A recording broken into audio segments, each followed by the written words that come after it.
Պարոն Խաչատրյան, արդեն տեղեկություններ կան եւ հակակոռուպցիոնն էլ հաստատել է, որ նախագահ Ռոբերտ Քոչարյանը եւ նրա որդին Սեդրակ Քոչարյանը ձերբակալվել են։ Հիմա խոզարկություն է Լևոն Քոչարյանի բնակարանում։ Դուք եւս այս ամենը կապում եք 3 ազգային ժողովում տեղի ունեցած Լևոն Քոչարյանի եւ Նիկոլ Փաշինյանի միջև բանավեճի հետ, այդ թվում նաեւ Աննա Գրիգորյանի հարցուպատասխանի ժամանակ ուղիղ հրահանգ եղավ, որ պետք է ունեզրկել Ռոբերտ Քոչարյանին։ Չէ, ամեն ինչ այնքան ակնհայտ է, որ ամբողջ Հայաստանի Հանրապետությունն է, բոլորն են տեսել, երբ ազգային ժողովի թիվ 1 քաղաքական ամբիոնից երկրի վարչապետը ուղիղ հրաման տվեց իրավապահներին, որպեսզի քրեական գործեր կարեն, որպեսզի ահաբեկեն, բռնաճնշումներ իրականացնեն Ռոբերտ Քոչարյանի ընտանիքի, Ռոբերտ Քոչարյանի մերձավորների նկատմամբ այսօր առավոտ ժամը 7-ից երեկվա վարչապետի ասացի ապացույցն է, ուրիշ ոչ մի բան։ Բնականաբար քաղաքական հետապնդում է այլ որակում այստեղ տալը, պարզապես սխալ կլինի։ Իսկ թե քրեական գործի ինչ մանրամասներ կան, ես ինքս չեմ կարող ասել, երևի թե փաստաբաններ ավելի շատ։ Փաշինյանը նեղվել էր Լևոն Քոչարյանի։ Ասում է ունեզրկման մասին, եւ այս պահին էլ Տոյոտայում, Ռեգոմեշում, Օրանժ Ֆիթնեսում շարունակվում են այսպես գործողություններ, հնարավոր համարում եք ծառուկյանացման սցենարով, այսինքն պետականացնի, վերցնի ձեռքից եւ այլն եւ այլն։ Այս բեսպրիզելի,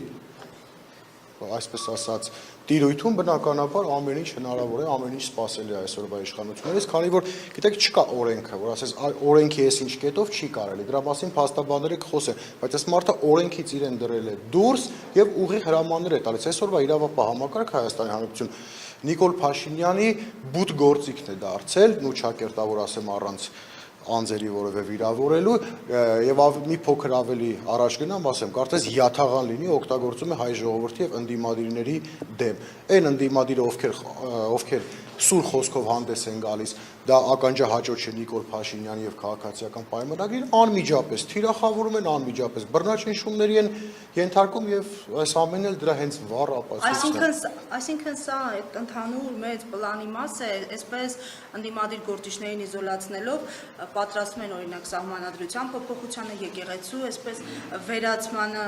այդ դրա մասն եք դիտում եւ խորհրդարանական ընդդիմությունը ի վիճակի է ինչ որ բան փոխել։ Փաստացի ստացվում է մանդատն էլ չի օգնում։ Տեսեք, խորհրդարանական ընդդիմությունը կոնկրետ Հայաստան դաշինքը այս տարիների ընթացքում նախորդ 5 տարիներին բազմաթիվ փողոցային պայքարներ է նախաձեռնել, պայքարի միջոցներ, որպեսզի ազատվենք այսօրվա իշխանությունից։ Միայն Հայաստան դաշինքը չի կարող այն վտանգները, որ կա այսօր Հայաստանի Հանրապետությանը սպառնում է եւ Նիկոլ Փաշինյանը ուղիղ ինքն է այդ վտանգները բերել Հայաստանի Հանրապետության գլխին, չի կարող, այստեղ պետք է ժողովրդի աջակցությունը մյուս ընդդիմադիր ուժերի, արտախորհրդարանական ուժերի։ Իրականում այս ձերբակալությունները դրա մասին են խոսում, փորձում են ընդդիմադիրներին իզոլացնել, որովհետեւ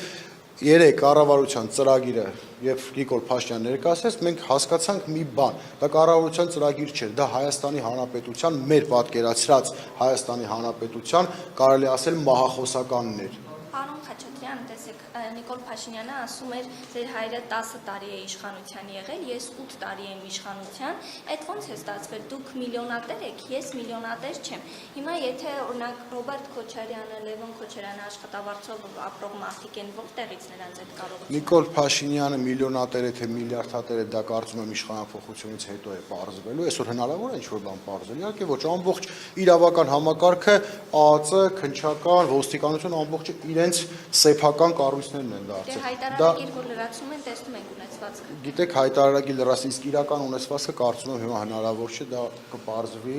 իշխանափոխությունից հետո, ինչպես կպարզվի շատ այլ մարդկանց, շատ այլ դեպքեր, թե ինչպես եղավ, որ Հայաստանի Հանրապետությունը այս տարիների ընթացքում հայտնվեց այսօրվան։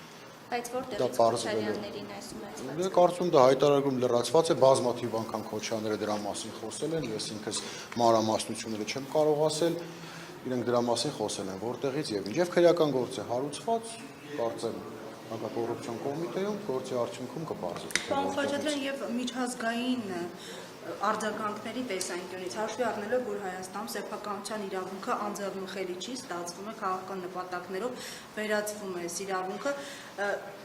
Հայաստանի ներդրումների ապագան ինչպիսին է այս ամեն ինչի ֆոնին։ Բնականաբար մշուշոտ է, որովհետև ոչ մի լուրջ ներդրող չի ուզենալու այնպիսի երկրում ներդրում կատարել, որտեղ սեփականության իրավունքը պաշտպանված չէ, ավելին կոնկրետ թիրախավորված է երկրի իշխանությունների, երկրի վարչապետի կողմից։ Սպասել, որ այս երկրում կլինեն լուրջ ներդրումներ, ինչ որ ներդրումային գրավիչ միջավայր է ստեղծվելու, բնականաբար այդպես չի լինելու։ Ես կարծում եմ, որ այս բռնաճնշումները մեծ ազդեցություն ունենալու դրա